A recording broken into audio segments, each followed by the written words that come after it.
Hello guys, this is Manya Sharma. Previous video में हमने monetary policy के बारे में जानने की कोशिश की थी। बेसिकली मॉनेटरी पॉलिसी क्यों बनाई जाती है और इसे कौन बनाता है, ये हमने प्रीवियस वीडियो में जाना था। बेसिकली आरबीआई का जो मेन फंक्शन होता है वो होता है मार्केट में मनी के फ्लो को कंट्रोल करने का, मतलब अपने क्रेडिट को कंट्रोल करने का काम रहता है आरबीआई का। इस क्रेडिट को कंट्रोल करने के लिए, मतलब मार्केट में जो मनी का फ्लो हो रहा है, मार्केट में क्रेडिट को कंट्रोल करने के लिए वो मॉनेटरी पॉलिसी का सहारा लेती है। इसी के लिए वो मॉनेटरी पॉलिसी को बनाती है। मॉनेटरी पॉलिसी को पहले आरबीआई बनाती थी, मतलब आरबीआई के गवर्नर के अंडर ये मॉनेटरी पॉलिसी बनती थी। अब 2016 से मॉनेटरी पॉलिसी कौन बनाता है? मॉनेटरी आरबीआई की मॉनेटरी पॉलिसी कमेटी बनाती है। इस मॉनेटरी पॉलिसी कमेटी में 3 मेंबर आरबीआई के और 3 मेंबर गवर्नमेंट ऑफ इंडिया के होते हैं। टोटल 6 मेंबर से ये मॉनेटरी पॉलिसी कमेटी बनी है और ये 6 मेंबर मिलके ही हमारी कंट्री के लिए मॉनेटरी पॉलिसी बनाते हैं। बेसिकली मॉनेटरी पॉलिसी जो है वो बाय मंथली बनती है, मतलब कि 6 टाइम ये एक साल में 6 टाइम ये बनती है। एक साल में 6 बार के लिए ये बनाई जाती है। बेसिकली हमारा फाइनेंशियल ईयर है वो कौन सा चल रहा है अभी? 2021-22 चल रहा है, मतलब 1 अप्रैल 2021 से 31 मार्च 2022 तक के लिए। तो जो 1 अप्रैल 2021 है, तो वहाँ पर जो फर्स्ट हमारी bimonthly policy monetary policy बनी थी वो कब के लिए बनी थी? अप्रैल मई के लिए। इसके बाद जो सेकंड बनेगी वो का है जून जुलाई के लिए। थर्ड वन इज अगस्त और सितंबर के लिए बनेगी। फोर्थ जो बनेगी वो अक्टूबर नवंबर के लिए, और फिफ्थ जो बनेगी वो दिसंबर जनवरी, और जो लास्ट बनेगी इस फाइनेंशियल ईयर की वो है फरवरी मार्च के लिए, जो कि अभी बनी है। तो इस प्रकार एक फाइनेंशियल ईयर में 6 टाइम से बनती है। क्योंकि इकोनॉमी में बहुत फ्लक्चुएशन होता है, इसलिए 6 बाय मंथली ये पॉलिसी रहती है, मतलब कि साल में ये 6 टाइम्स बनाई जाती है। जब आरबीआई की मॉनेटरी पॉलिसी कमेटी अपनी कंट्री के लिए मॉनेटरी पॉलिसी बनाती है, तो क्रेडिट को कंट्रोल करने के लिए वो वेरियस टूल्स का यूज़ करती है। ये टूल्स को आज हम इस वीडियो में जानने की कोशिश करेंगे कि मॉनेटरी पॉलिसी के टूल्स कौन कौन से हैं, जिससे आरबीआई, मतलब हमारे कंट्री की सेंट्रल बैंक है, वो क्रेडिट को कंट्रोल करने के लिए यूज़ करती है। इसमें आप जो टूल्स देखेंगे वो 2 टूल्स देखेंगे। First one is quantitative. इसको हम लोग जनरल टूल्स भी बोलते हैं। क्वांटिटेटिव या जनरल टूल इसको बोला जाता है। ये बेसिकली देखे जाते हैं। इसके बाद जो सेकंड होते हैं वो होते हैं क्वालिटेटिव नेचर के। क्वालिटेटिव या फिर इसी को हम लोग बोलते हैं सिलेक्टिव और स्पेसिफिक क्रेडिट कंट्रोल्स टूल्स, ये दूसरे होते हैं। तो फर्स्ट जो होता है उसको हम पहले जानने की कोशिश, समझने की कोशिश करेंगे। क्वांटिटेटिव क्रेडिट कंट्रोल्स टूल्स के अंदर यहाँ पर हम देखते हैं कि वेरियस रेट्स की बात यहाँ पर होती है, क्योंकि ये क्वांटिटेटिव नेचर्स का होता है और इन्हीं का यूज़ मॉनेटरी पॉलिसी में ज़्यादा देखा गया है। जैसे फर्स्ट है आपका बैंक रेट, जिसको हम पॉलिसी रेट भी बोलते हैं। Second is open market operation. Third है cash reserve ratio CRR। Fourth है स्टेचुरी लिक्विडिटी रेशियो। फिफ्थ है रेपो रेट और सिक्स्थ है रिवर्स रेपो रेट। इसको हम बारी बारी से जानने की कोशिश करेंगे। मॉनेटरी पॉलिसी के जो क्वांटिटेटिव नेचर्स के टूल्स हैं वो वेरियस रेट्स की बात करते हैं। इसमें फर्स्ट जो रेट रहता है वो रहता है बैंक रेट। बैंक रेट क्या होता है? तो बैंक रेट वो रेट होता है जिस रेट पे आरबीआई कमर्शियल्स बैंक को उधार देती है, मतलब लोन देती है। बेसिकली ये लोन कमर्शियल बैंक को लॉन्ग टर्म के लिए आरबीआई प्रोवाइड कराती है बिना किसी सिक्योरिटी के, और इसे ही हम डिस्काउंट रेट के नाम से भी जानते हैं। तो बैंक रेट क्या होता है? बैंक रेट वो रेट होता है जिस पर आरबीआई जितने भी कमर्शियल्स बैंक है उनको क्या देती है? लोन प्रोवाइड कराती है। तो जिस रेट पे वो लोन प्रोवाइड कर रही है, क्योंकि अगर वो लोन दे रही है तो वो उनसे कुछ ना कुछ वापस लेगी, तो जिस रेट पे वो लोन देती है उस रेट को हम बोलते हैं बैंक रेट। और ये लॉन्ग लॉन्ग टर्म होता है, लॉन्ग टर्म पीरियड के लिए होता है, और बिना किसी सिक्योरिटी को अपने पास रखे आरबीआई कमर्शियल बैंक को ये लोन देती है।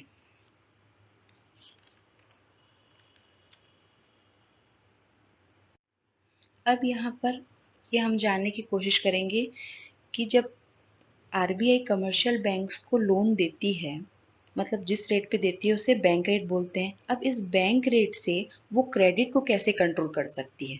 तो देखिए, जब सेंट्रल बैंक जो है आरबीआई है, वो अगर कमर्शियल बैंक्स को जिस रेट पे वो दे रही है लोन, है, अगर उस रेट को वो क्या कर देगी, बढ़ा देगी, तो कमर्शियल बैंक क्या आरबीआई से लोन लेगा?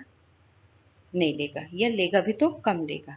तो जब भी आरबीआई को क्रेडिट को कंट्रोल करना रहता है या मार्केट में मनी के फ्लो को कंट्रोल करना रहता है, तो वो अपने बैंक रेट्स को क्या करती है, बढ़ा देती है, इंक्रीज कर देती है, जिससे कि कमर्शियल बैंक्स लोन कम लेती है या फिर नहीं लेती है। तो यहाँ पर जब बैंक कमर्शियल बैंक आरबीआई से लोन कम लेगी या नहीं लेगी, तो मनी सप्लाई मार्केट में क्या होगा, कम होगा, क्योंकि अगर कमर्शियल बैंक आरबीआई से लोन नहीं लेगी या कम लेगी, तो वो उसके पास वो मनी नहीं होगा जिस मनी को वो हम लोगों को, आम जनता को एज अ लोन के रूप में दे सके। तो यहाँ पर मार्केट में क्या होगा, मनी सप्लाई कम हो जाएगा, मनी सप्लाई कम होगा तो परचेजिंग पावर भी कम हो जाएगी और डिमांड भी कम हो जाएगी। तो इस तरीके से आरबीआई क्रेडिट को कंट्रोल कर लेगा। सेकंड है open market operation. Open market operation है जब आरबीआई गवर्नमेंट की सिक्योरिटीज को ओपन मार्केट में जाके खरीदती या बेचती है। तो जब आरबीआई बाइंग एंड सेलिंग करेगी गवर्नमेंट सिक्योरिटीज का ओपन मार्केट में, उसको बोलते हैं ओपन मार्केट ऑपरेशन। यहाँ पर इस टूल्स का यूज है वो कैसे करेगी आरबीआई?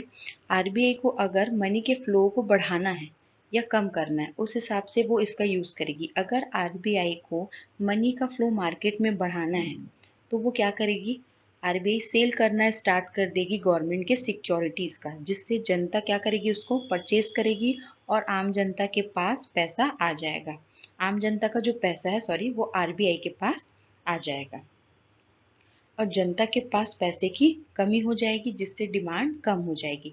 तो जब आरबीआई को क्रेडिट को कंट्रोल करना रहता है, तो वो ओपन मार्केट ऑपरेशन, इस टूल्स का भी वो यूज करती है। और कैसे करती है, आरबीआई सेल करेगी गवर्नमेंट सिक्योरिटीज का मार्केट में, ओपन मार्केट में, जिससे आम जनता है वो सिक्योरिटीज को परचेज करेंगी और जनता का जो पूरा पैसा है, उस सिक्योरिटी का जो पैसा है, वो किसके पास आ जाएगा, आरबीआई के पास आ जाएगा और आम जनता के पास पैसे कम हो जाएंगे, जिससे उनकी डिमांड भी कम हो जाएगी। इस तरीके से वो क्रेडिट को कंट्रोल करने की कोशिश करेगी। थर्ड है वो है कैश रिजर्व रेशियो, सीआरआर जिस नाम से हम लोग इसको जानते हैं। जब कमर्शियल बैंक्स अपने एनडीटीएल का मतलब net demand and time liability, मतलब अपने डिपॉजिट के पोर्शन को आरबीआई के पास डिपॉजिट कर देती है, उसे हम कैश रिजर्व रेशियो बोलते हैं, सीआरआर के नाम से भी जानते हैं। यहाँ पर जो डिपॉजिट कमर्शियल बैंक आरबीआई के पास करती है, उसके ऊपर आरबीआई उसे कोई भी इंटरेस्ट नहीं देती है। वो इस टूल्स का यूज करती है मार्केट में क्रेडिट को कंट्रोल करने के लिए, क्योंकि जब भी मार्केट में उसको मनी को, क्रेडिट को कंट्रोल करना रहता है आरबीआई को, तो वो कैश रिजर्व रेशियो को बढ़ा देगी, उस रेट को बढ़ा देगी। ये हमेशा वेरी करता है 3% से 15% के बीच में। जब क्रेडिट को कंट्रोल करना होगा आरबीआई को, तो इस परसेंट्स को वो क्या करेंगी, बढ़ा देगी। मतलब कि कमर्शियल बैंक्स को ये बोला जाएगा कि आप अपने एनडीटीएल के एक पोर्शन को हमारे पास, मतलब आरबीआई के पास डिपॉजिट कर दीजिए। इससे होगा क्या, आरबीआई के पास जब कमर्शियल बैंक डिपॉजिट करेंगे अपने एनडीटीएल को, तो यहाँ पर क्या होगा, कमर्शियल बैंक्स के पास पैसे कम हो जाएंगे, क्योंकि वो अपने कैश को उठा के आरबीआई के पास डिपॉजिट कर रही है। तो कमर्शियल बैंक्स के पास जो पैसे हैं, वो कैश है, वो क्या हो जाएंगे, जो कैश के फॉर्म में है वो कम हो जाएगा। तो अगर उनके पास पैसे कम हो जाएंगे, तो वो आम जनता को क्या नहीं कर पाएंगे, आसानी से लोन प्रोवाइड नहीं कर पाएंगे। तो मार्केट में पैसा भी ज़्यादा नहीं आएगा, मनी का फ्लो भी क्या हो जाएगा, कम हो जाएगा। तो इससे वो क्या करती है, आरबीआई क्रेडिट को कंट्रोल करने की कोशिश करती है। फोर्थ नंबर का जो टूल्स है वो है स्टैच्यूटरी लिक्विडिटी रेशियो। ये भी कैश रिजर्व रेशियो की तरह ही होता है, बस दोनों में डिफरेंस ये रहता है, बेसिक डिफरेंस, कि कैश रिजर्व रेशियो को कमर्शियल बैंक आरबीआई के पास रखवाती है, डिपॉजिट करवाती है, और स्टैच्यूटरी लिक्विडिटी रेशियो में यहाँ पर कमर्शियल बैंक खुद अपने पास इस पैसे को डिपॉजिट करके रखती है। जिस रेट को आरबीआई बताती कि उस रेट पर कमर्शियल बैंक्स को अपने डिपॉजिट्स को अपने पास रखना पड़ता है। किसमें? लिक्विड फॉर्म में, लिक्विड एसेट्स के फॉर्म में। Liquid assets mean cash, gold, market security, इस फॉर्म में हर कमर्शियल बैंक्स को अपने पास डिपॉजिट रखना पड़ता है, एक फिक्स्ड परसेंटेज रखना पड़ता है। अगर आरबीआई को क्रेडिट को कंट्रोल करना होगा तो वो इस टूल्स का यूज़ कैसे करेगी? अगर इस टूल्स का उसे यूज़ करना है तो वो स्टैट्यूटरी लिक्विडिटी रेशियो का जो रेट है उसको क्या करेगी? बढ़ा देगी, क्योंकि इस रेट को बढ़ाने से क्या होगा? कमर्शियल बैंक क्या करेगी? आरबीआई जितने रेट पे बोलेगी उतने रेट का, उतने परसेंट उनको क्या करना पड़ेगा?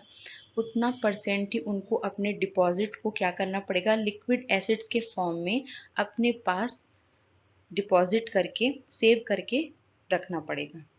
और उस पैसे को वो क्या नहीं कर सकती? यूज नहीं कर सकती। उतने पैसे को अपने पास डिपॉजिट करके उन्हें रखना पड़ेगा। अब अगर इस रेट को आरबीआई बढ़ा देती है तो यहाँ पर होगा क्या? एसएलआर को बढ़ाने से होगा, बैंक जितना ज्यादा अपने पास रिजर्व रखेगी उतना ही वो लोन क्या कर पाएगी? कम दे पाएगी, क्योंकि इस रिजर्व का जो यूज है वो लोन देने के लिए नहीं कर सकती, उनको ये मेंटेन करके रखना पड़ता है।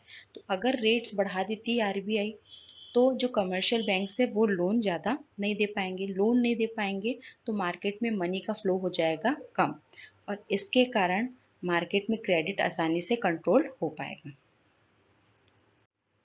सेकंड है रेपो रेट।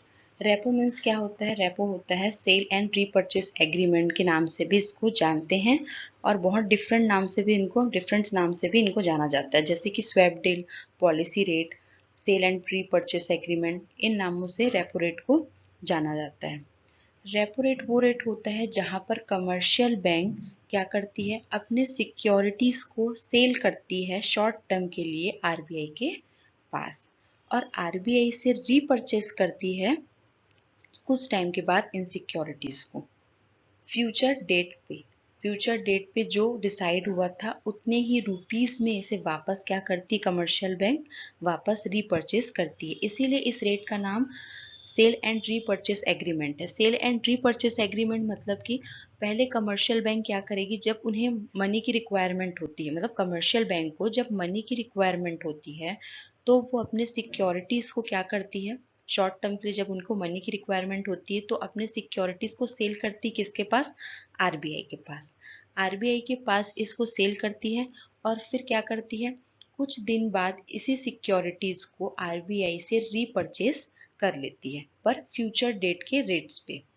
इसे बोलते हैं रेपो रेट। ये रेपो रेट का यूज कैसे करती है? रेपो रेट का जो यूज है उसको आरबीआई क्रेडिट कंट्रोल के लिए कैसे यूज करेगी? देखिए, जब जब आरबीआई रेपो रेट को बढ़ा देगी तो कमर्शियल बैंक्स अपने पैसे क्या करेंगे? अपने जो सिक्योरिटीज हैं उनको सेल कर देंगे किसके पास? आरबीआई के पास, क्योंकि आरबीआई ने ये रेट बढ़ाया मतलब अब वो ज्यादा इंटरेस्ट देगी। अगर कमर्शियल बैंक उनको अपनी सिक्योरिटी सेल करते हैं, आरबीआई को अगर अपनी सिक्योरिटी सेल करते हैं तो आरबीआई उनको ज्यादा परसेंट देगी, उस पर इंटरेस्ट जो देगी। तो यहाँ पर वो क्या करेंगे? ज्यादा से ज्यादा अपनी सिक्योरिटीज को सेल करना चाहेंगे आरबीआई के पास, ताकि फ्यूचर डेट में, फ्यूचर के प्रीडिटरमाइंड प्राइस में उनको वो वापस मिल सके। तो यहाँ पर कमर्शियल बैंक की जो सिक्योरिटीज है, कैश है, वो किसके पास चले जाएगा? आरबीआई के पास सेव हो जाएगा। तो आरबीआई के पास इन लोग के पास चला जाएगा तो यहाँ पर कमर्शियल बैंक के पास क्या हो जाएंगे? पैसे कम हो जाएंगे, और कमर्शियल बैंक है वो आम जनता को क्या नहीं कर पाएगी? लोन नहीं दे पाएगी। तो इससे क्या होगा? मार्केट में जो मनी का फ्लो है वो क्या हो जाएगा? कम हो जाएगा, क्योंकि आम जनता के पास जो लोन है वो नहीं आ पाएगा, पैसा आसानी से उनको नहीं मिलेगा, तो मार्केट में मनी फ्लो क्या हो जाएगा? कम हो जाएगा। तो इस तरीके से आरबीआई क्या करेगी? अपने रेपो रेट को बढ़ा के क्रेडिट को कंट्रोल करने की कोशिश करती है। तो कमर्शियल बैंक जब शॉर्ट टर्म के लिए अपनी सिक्योरिटीज को सेल करती है आरबीआई के पास, और फिर उसी से आरबीआई से ही कुछ समय के पश्चात क्या करती है, रीपर्चेस कर लेती है। कौन से प्राइस पर, फ्यूचर डेट के प्राइस पर, तो उसको बोलते हैं हम लोग रेपो रेट। इसे हम ऐसे भी समझ सकते हैं कि जब आरबीआई लोन देता है कमर्शियल बैंक्स को शॉर्ट टर्म के लिए, तो जब शॉर्ट टर्म के लिए ये लोन देता है आरबीआई, तब वो क्या करता है, कुछ ना कुछ सिक्योरिटीज रखता है। जैसे कि हमने बैंक रेट में देखा था, बैंक रेट में जब क्या करता था, बैंक रेट में भी सेम काम होता था। बैंक रेट में भी कमर्शियल बैंक को लोन मिलता था आरबीआई से, पर लॉन्ग टर्म के लिए मिलता था और विदाउट सिक्योरिटीज के। पर रेपो रेट में क्या होता है, रेपो रेट में भी कमर्शियल बैंक को आरबीआई से लोन मिल जाता है, पर किसके लिए, शॉर्ट टर्म के लिए मिलता है और विद सिक्योरिटी, मतलब सिक्योरिटी कुछ देता है, तब आरबीआई उसको शॉर्ट टर्म के लिए लोन प्रोवाइड कराता है। जैसे कि इसे एक एग्जांपल से समझ सकते हैं, है ना। जैसे कि एसबीआई के हमारा कमर्शियल बैंक है ना, तो एसबीआई को आरबीआई से लोन लेना था, तो लोन लेने के लिए मान लो वो 100 रुपए की सिक्योरिटी को सेल करेगा आरबीआई को, और प्रॉमिस करेगा कि 2 मंथ के बाद, आफ्टर 2 मंथ, वो इसी सिक्योरिटी को 106 रुपए में आरबीआई से रीपरचेज कर लेगा। तो इसको बोलेंगे हम लोग रेपो रेट। तो यहाँ पर क्या हुआ, जो एसबीआई था वो शॉर्ट टर्म के लिए उसको क्या चाहिए था, मनी की रिक्वायरमेंट थी, लोन की रिक्वायरमेंट, तो वो आरबीआई के पास गया और अपनी सिक्योरिटी को 100 रुपीज में उसने आरबीआई को सेल कर दिया और बोला कि 2 महीने बाद, आफ्टर 2 मंथ, मैं इस सिक्योरिटी को आपसे 106 रुपए में खरीदूंगा। तो ये क्या कहलाया हम लोगों का, रेपो रेट। जिस रेट पे ये वापस रीपरचेस कर रहा है वो हमारा कहलाता है रेपो रेट। जब उसको क्रेडिट कंट्रोल करना होगा तो आरबीआई क्या करेगी, इसी रेपो रेट को बढ़ा देगी। तो यहाँ पर कमर्शियल बैंक की जो सिक्योरिटी है, कैश है, वो आरबीआई के पास डिपॉजिट हो जाएगा, और आरबीआई के पास डिपॉजिट होने से कमर्शियल बैंक के पास ये पैसे कम हो जाएंगे, क्योंकि उसने अपना जो सिक्योरिटीज है और कैश है उसको आरबीआई को दे दिया है। तो यहाँ पर वो आम जनता को क्या नहीं दे पाएंगे, लोन प्रोवाइड नहीं कर पाएंगे। तो आम जनता के पास मनी का जो फ्लो है, मतलब मार्केट में जो मनी का फ्लो है, वो क्या हो जाएगा, कम हो जाएगा, कंट्रोल में हो जाएगा। इसके बाद है सिक्स हम लोग का reverse repo rate. Reverse repo rate वो रेट होता है जहां पर कमर्शियल बैंक्स अपने एक्सेस मनी को डिपॉजिट करती है आरबीआई के पास। तो शॉर्ट टर्म के लिए क्या करती है, अपने फंड को आरबीआई के पास डिपॉजिट करती है, पार्क करती है अपने शॉर्ट टर्म एक्सेस फंड को आरबीआई के पास। बेसिकली रेपो रेट और रिवर्स रेपो रेट, इसका यूज वो कहाँ पर करती है, आरबीआई लिक्विडिटी को एडजस्ट करने के लिए करती है। इसी को हम लोग लिक्विडिटी एडजस्टमेंट फैसिलिटी के नाम से भी जानते हैं। जब आरबीआई को लिक्विडिटी को एडजस्ट करना होता है, मतलब मार्केट में मनी सप्लाई को, या जिसे को हम बोलते हैं क्रेडिट को कंट्रोल करना रहता है, तो वो रिवर्स रेपो रेट का भी यूज करती है। इस टूल्स को भी वो यूज में लाती है। यहाँ पर जो कमर्शियल बैंक है, जैसे कि पंजाब नेशनल बैंक हो गया, अगर उसके पास एक्सेस पैसा है तो वो क्या करता है, आरबीआई के पास इसको डिपॉजिट कर देगा और आरबीआई उस अमाउंट पे उसे इंटरेस्ट देगी। इसी को बोलते हैं रिवर्स रेपो रेट। यहाँ पर क्या होगा, यहाँ पर क्रेडिट कंट्रोल कैसे करेगी, इस टूल्स को यूज कैसे करेगी आरबीआई, ये हम जानते हैं। देखिए, जब आरबीआई को कंट्रोल करना होगा क्रेडिट को, मार्केट में मनी सप्लाई को कंट्रोल करना होगा, मतलब क्रेडिट को कंट्रोल करना होगा, तो वो क्या करेगी, अपने रिवर्स रेपो रेट को क्या कर देगी, इंक्रीज कर देगी। रिवर्स रेपो रेट को इंक्रीज करने से होगा क्या, कमर्शियल बैंक क्या होंगी, उनसे आकर्षित होकर आरबीआई के रिवर्स रेपो रेट के से आकर्षित होकर क्या होगी, अपने एक्सेस मनी को डिपॉजिट करा देगी शॉर्ट टर्म के लिए, किसके पास, आरबीआई के पास। अपने जो एक्सेस फंड है उनको पार कर देगी आरबीआई के पास। फिर आरबीआई इनके ऊपर क्या देगा, इंटरेस्ट देगा। तो यहाँ पर हो गया क्या, कमर्शियल बैंक अपने पैसे को उठा के, एक्सेस मनी को उठा के आरबीआई के पास डिपॉजिट कर रही है, मतलब कमर्शियल बैंक से पैसा निकल के आरबीआई के पास पहुंच गया। अब कमर्शियल बैंक्स के पास उतना मनी नहीं है, तो ये क्या करेगी, जब मनी कम रहेगा तो लोन भी ये क्या करेगी, कम दे पाएगी, या लोन ये प्रोवाइड नहीं कर पाएगी। तो आम जनता के पास पैसा नहीं आएगा, तो इससे क्या होगा, मार्केट में जो मनी है या क्रेडिट का जो फ्लो है वो क्या हो जाएगा, कंट्रोल हो जाएगा। अब यहाँ पर हम क्वालिटेटिव या फिर इसी को हम बोलते हैं सिलेक्टिव या स्पेसिफिक क्रेडिट कंट्रोल के टूल्स के बारे में जानेंगे। ये भी मनी मॉनेटरी पॉलिसी का मॉनेटरी पॉलिसी के टूल्स में से एक है, जो कि क्वालिटेटिव नेचर के होते हैं, स्पेसिफिक नेचर के होते हैं। इसके पहले जो हमने देखा वो क्वांटिटेटिव नेचर के होते थे, मतलब ये वेरियस रेट की बात करते थे। ये जो क्वालिटेटिव है, क्वालिटेटिव नेचर के या जिसको हम सिलेक्टिव नेचर्स के हैं, ये हैं, इनका यूज़ जनरली हमें कम देखने को मिलता है। बेसिकली हमें क्वांटिटेटिव नेचर्स के जो टूल्स हैं उनका यूज़ हमने बहुत सुना है या बहुत देखा है। क्वालिटेटिव नेचर्स के जो टूल्स रहते हैं ये मेन होते हैं ना, इसमें से फर्स्ट होता है, ये भी मेन होते हैं। फर्स्ट होता है सीलिंग ऑन क्रेडिट। तो सीलिंग ऑन क्रेडिट का मतलब क्या होता है, पहले ये जानने की कोशिश हम लोग करते हैं। यहाँ पर सीलिंग का मतलब होता है कंट्रोल कर देना, लिमिट सेट कर देना, है ना। तो सीलिंग ऑन क्रेडिट मतलब यहाँ पर आरबीआई क्या करती है, आरबीआई कमर्शियल बैंक को पहले से ये बता देती है, पहले से रिस्ट्रिक्ट कर देती है कि आप रिस्ट्रिक्ट कर देती है किसके लिए, लैंडिंग कैपेसिटी के लिए। मतलब कि कमर्शियल बैंक को पहले से ये बता दिया जाता है आरबीआई के थ्रू कि आपको किसको किस लिए लोन देना है और किस पर्पस के लिए आपको लोन नहीं देना है। आम जनता को किस पर्पस के लिए देना है, या कोई भी सेक्टर्स हैं उनको किस पर्पस के लिए लोन देना है और किस पर्पस के लिए लोन नहीं देना है, इसको पहले से क्या करती है, इसमें लिमिट सेट कर देती है। तो सीलिंग का जो बेसिकली मीनिंग जो होता है वो होता है लिमिट सेट कर देना। जैसे कि एग्जाम्पल के तौर पे हम समझ सकते हैं क्रेडिट कार्ड। जो क्रेडिट कार्ड हमारे पास रहता है या जो हमें इशू होता है उसमें देखना लिमिट सेट कर दिया जाता है कि आप इतने लिमिट तक ही शॉपिंग कर सकते हैं या इतने लिमिट तक आप यूज़ कर सकते हैं, ये सेट कर दिया जाता है। वैसे ही यहाँ पर क्या होता है, सेलिंग ऑन क्रेडिट में यहाँ पर आरबीआई अपने जितने भी कमर्शियल बैंक हैं या मेंबर बैंक जिनको बोलते हैं, उनके ऊपर पहले से बता देती है कि लैंडिंग कैपेसिटी पर इतना रिस्ट्रिक्शन है। मतलब आपको एक लेवल सेट करके दे देगी, लिमिट सेट करके दे देगी कमर्शियल बैंक्स को कि आप इतना ही लोन इस सेक्टर को दे सकते हो और इस सेक्टर को आप लोन नहीं दे सकते, ये पहले से सेट कर देगी। दूसरा है मार्जिनल रिक्वायरमेंट्स। ये जो मार्जिनल रिक्वायरमेंट्स होता है, ये ऐसा मेथड है कि आरबीआई को जब लोन देना होता है, आरबीआई लोन देती है कमर्शियल बैंक्स को टाइम टू टाइम, जब कमर्शियल बैंक को नीड होती है तब। तो अगर आरबीआई को लोन कम देना है कमर्शियल बैंक को, तो वो क्या करेगी, एक्स्ट्रा सिक्योरिटीज बढ़ा देगी। मतलब कमर्शियल बैंक को बोलेगी अगर आपको लोन चाहिए तो आप अपनी एक्स्ट्रा सिक्योरिटी हमारे पास रखवाइए। और आरबीआई लोन देता है क्योंकि बैंक्स को, तो कुछ सिक्योरिटी वो क्या करता है, रखवाता है। तो जब उसे लोन कम देना होगा तो वो अपने सिक्योरिटीज को वो क्या करेगी, कमर्शियल बैंक को बोलेगी कि आप अपने ज़्यादा एक्स्ट्रा सिक्योरिटी उनके पास से क्या करवाएगी, रखवा लेगी। तो इसी को बोलते हैं हम लोग मार्जिनल रिक्वायरमेंट्स। तीसरा है डिस्क्रिमिनेटरी इंटरेस्ट रेट। इसको हम लोग डीआईआर के नाम से भी जानते हैं।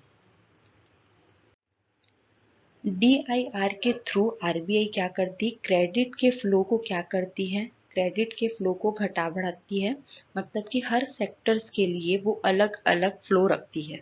प्रायोरिटी सेक्टर के लिए या फिर वीकर सेक्टर्स जो होते हैं उनके लिए वो अलग इंटरेस्ट चार्ज करेगी। मतलब यहाँ पर डीआईआर के थ्रू वो क्या करेगी, डिस्क्रिमिनेटरी नाम से ही पता चलता है, डिस्क्रिमिनेटरी मतलब अलग अलग सेक्टर से अलग अलग इंटरेस्ट चार्ज करती है। जो वीकर या प्रायोरिटी सेक्टर्स है जिनमें आरबीआई को लगता है कि इनको क्रेडिट देने से, इनको लोन देने से, कमर्शियल बैंक के थ्रू जब इनको लोन मिलेगा तो ये अपने आप में डेवलप हो पाएंगे। ये जो वीकर सेक्शन है जिनको फर्स्ट प्रायोरिटी है कि लोन इनको मिल सके, इनके पास मनी पहुंच सके, मनी का फ्लो इन तक पहुंच सके, तो वहां पर ये क्या करती है, अलग अलग इंटरेस्ट रेट चार्ज करती है, जिसको हम लोग कंसेशनल रेट्स भी बोलते हैं। तो आरबीआई इशू करती है supplementary instruction for regarding granting of additional credit. मतलब ग्रांटिंग एडिशनल क्रेडिट मतलब कि यहाँ पर किन सेक्टर्स को कितना लोन देना है और किस रेट पे, वेरियस रेट, अलग अलग रेट, इंटरेस्ट रेट वो चार्ज करती है हर सेक्टर से।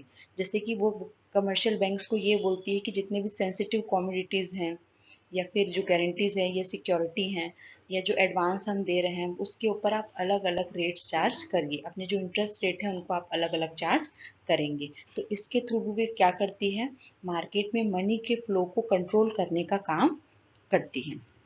जिस सेक्टर में उसे लगता है कि इस सेक्टर में मनी के फ्लो ज़्यादा हो रहा है, मनी के फ्लो या क्रेडिट को कंट्रोल करना है, वहाँ पर वो क्या करेगी, अपने इंटरेस्ट रेट को बढ़ा देगी। और जिस सेक्टर में उसे लग रहा है कि नहीं, इस सेक्टर में मनी का फ्लो प्रायोरिटी सेक्टर जैसे है, तो प्रायोरिटी सेक्टर में मान लो मनी का फ्लो ज़्यादा होना चाहिए, तो वहाँ पर वो क्या करेगी, बैंक्स को बोलेगी कि इस सेक्टर्स में, इस प्रायोरिटी सेक्टर में आप क्या करिए, जो लोन दे रहे हैं, जिनको लोन दे रहे हैं उनके लिए इंटरेस्ट रेट को क्या कर दीजिए, कम कर दीजिए। तो वहां पर इंटरेस्ट रेट जब कम होगा उस सेक्टर में, तो लोन क्या होगा, लोगों के पास पैसा ज्यादा आएगा, क्योंकि इंटरेस्ट रेट कम होगा तो लोग क्या करेंगे, उस सेक्टर के लोग आके लोन क्या करेंगे, लेंगे। तो यहाँ पर इंटरेस्ट रेट कम होगा तो उस सेक्टर तक क्या पहुंच पाएगा, मनी का फ्लो अच्छे से हो पाएगा। तो ऐसे तरीके से वो क्या करती है, क्रेडिट को कंट्रोल करने की कोशिश करती है। हर अलग अलग सेक्टर से वो अलग अलग इंटरेस्ट रेट चार्ज करती है। इसके बाद जो 4 क्वालिटेटिव नेचर के जो टूल्स होते हैं, वो होते हैं क्रेडिट कंट्रोल करने के, वो होते हैं डायरेक्टिव्स। डायरेक्टिव्स मतलब यहाँ पर आरबीआई इशू करती है, डायरेक्शन देती है कमर्शियल बैंक्स को, किसके रिगार्डिंग, एडवांसेस के रिगार्डिंग, मतलब लोन के रिगार्डिंग, कि इस सेक्टर को आपको लोन देना है, तो इस सेक्टर में मतलब कि किस पर्पस के लिए आपको लोन देना है, उसको वो क्या करती है, क्लैरिफाई कर देती है। वो पहले से इस डायरेक्शन को क्लियर कर देती है, कौन, आरबीआई, कि आपको, जो आपको मतलब कि कमर्शियल बैंक्स को बोलती है कि आपको इस सेक्टर्स को इतना देना है, इस सेक्टर्स को नहीं देना है, इसको वो पहले से क्लियर करती है। इसे ही हम लोग बोलते हैं डायरेक्टिव्स। इसमें क्रेडिट कंट्रोल को कैसे यूज करेगी वो, जब आरबीआई को लगेगा कि इस सेक्टर में क्या हो रहा है, मनी का सप्लाई ज्यादा हो रहा है, मनी का फ्लो ज्यादा हो रहा है, क्रेडिट को कंट्रोल करना पड़ेगा, तो उस सेक्टर्स के लिए क्या डायरेक्शन निकालेगी, डायरेक्टिव्स निकालेगी कमर्शियल बैंक के लिए, कि आप अब इस सेक्टर्स को कुछ महीने के लिए क्या करिएगा, एडवांस मत दीजिएगा, मतलब लोन नहीं देना है। और जिसमें उनको मनी के फ्लो को बढ़ाना रहता है, वहां पर क्या करेगी, क्लैरिफाई कर देगी कि इस सेक्टर को आप क्या करेंगे, लोन प्रोवाइड कराएंगे।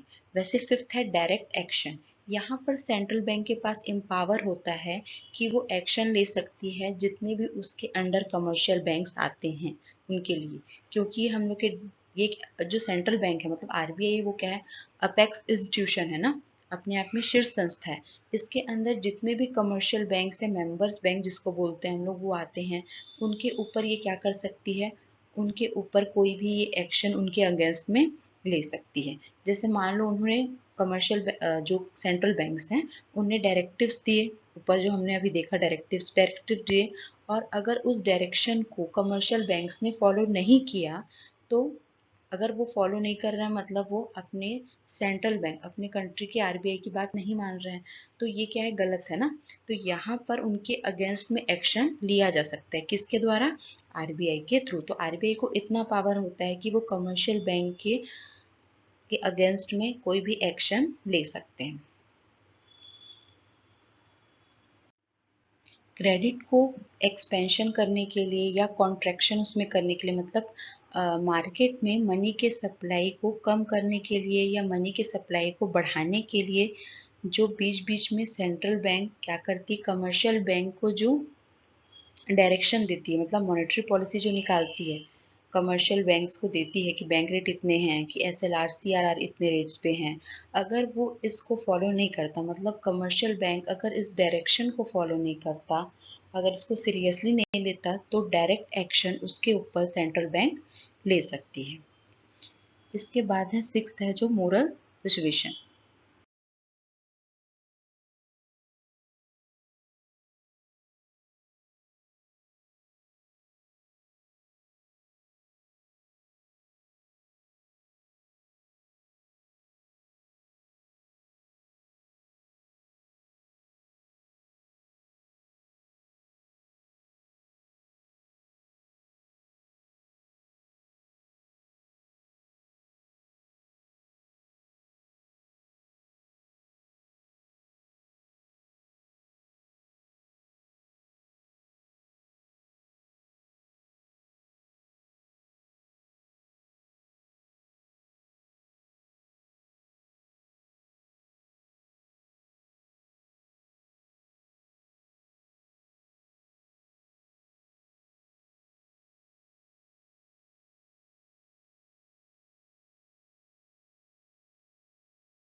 इस वीडियो में हमने अपने कंट्री के मॉनेटरी पॉलिसी के वेरियस टूल्स को जानने की कोशिश की है।